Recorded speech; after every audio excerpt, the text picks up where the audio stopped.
واللي رعبني طول عمري ان انا شعري هيقع، هو ما وقعش. سيداتي يا نساتي، مستر عمرو اديب.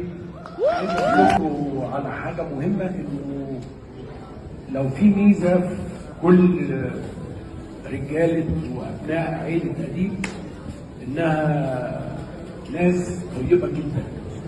يعني طبعا بدايه غير جيده وغير موفقه ان هو يتكلم عن حاجه، هو كده يعني خسر نص العيديه ونص شهر العسل ونص كل حاجه.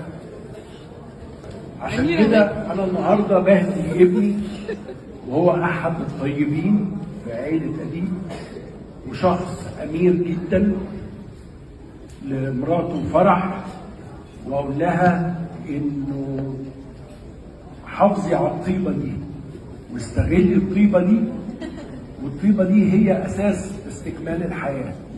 احنا بقينا في عصر قليل قوي فيه الطيبين، ولذلك انا فخور جدا ان انا بنتمي لعيله كلها ناس طيبه جدا. انا بشكر حضراتكم شكرا جزيلا ان انتوا جيتوا النهارده.